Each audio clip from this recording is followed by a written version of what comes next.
Hello everybody, my name is Justin DiMartino. Today I'll be talking about degradation testing of a biofunctionalized polyester. So to begin, in 2019, a scientist by the name of Amélie Leroux, a PhD student at University Paris, published a study named Analysis of Early Cellular Responses of Anterior Cruciate Ligament Fibroblasts seated on different molecular weight polycaprolactone films functionalized by bioactive polysodium styrene sulfonate polymer. This study investigated PCL films and their ability to host viable, dense, and proliferative ACL fibroblasts. The two primary variables being compared are PCL films that are grafted and non-grafted within polysodium styrene sulfonate, which from here on out I'll abbreviate NSS.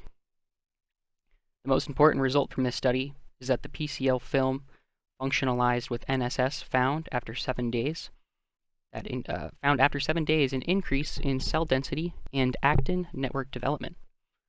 There you'll see the two pictures. On top you have the non-grafted PC12 film, and on the bottom you have the grafted PC12 film. You can visually see the graphs across the image there. So that is the background. So let's move on to the paper at hand. In 2020, Leroux published a paper in November, just recently. The name is there, Long-Term Hydrolytic Degradation Study of Polycaprolactone Films and Fibers Grafted with NSS. Mechanism Study and Cell Response. So here are the goals of this paper. 1. Determine the degradation mechanism of NSS grafted PCL and the effect of NSS on degradation. Analyze the surface of the degraded polymer. And evaluate the behavior of cells throughout the degradation process. This study continued from 96 to 120 weeks, depending on the experiment. Also, they studied two forms of PCL in fibers and films, both at two different temperatures, 25 degrees Celsius and 37 degrees Celsius. Now let's look at the methods by which they tried to accomplish these goals. Experiments. Analysis of degradation. First, they did a study measuring the pH throughout the time.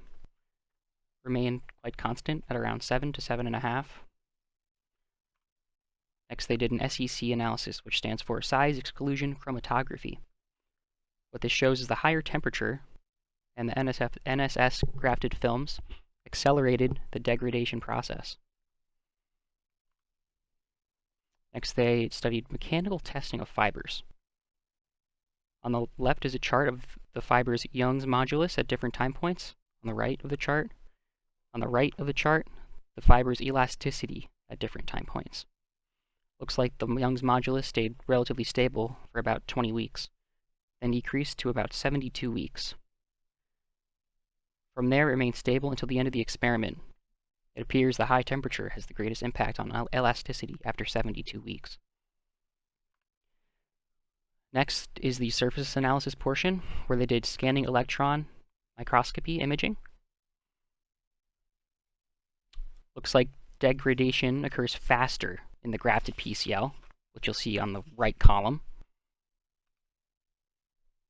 Next, they did nanotopography. Here you can see that the roughness was greater in the non-grafted films than it was in the grafted films. The roughness really grew significantly only around the 120-week time point for the grafted.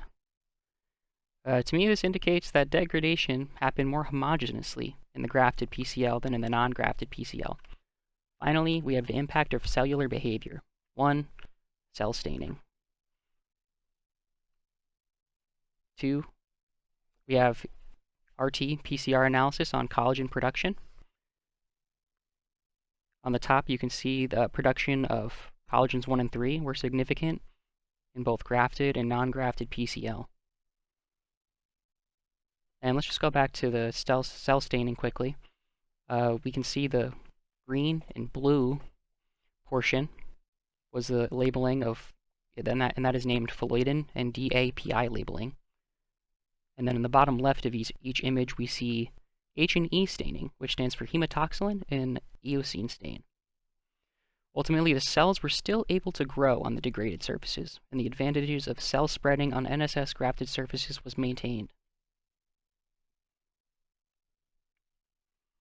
All right, so finally, let's come to the conclusions of what we found in this paper.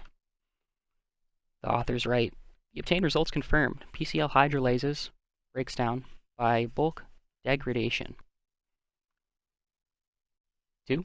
The presence of grafted NSS macromolecular chains increase the hydrophilic properties of the PCL surfaces, which in turn strongly accelerate the surface degradation process. And that image there is probably one of the best that highlights that PCL, grafted PCL, degraded faster. So the final statement here says, to address this question, would the mechanical properties of NSS grafted PCL fibers be strong enough to act as a limited ligament prosthesis after long-term degradation?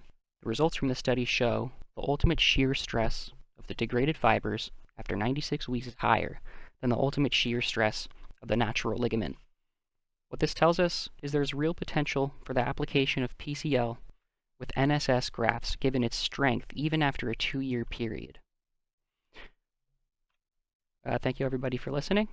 These are my references. Again, thank you everybody for your time, and thank you Professor Yu for your time as well.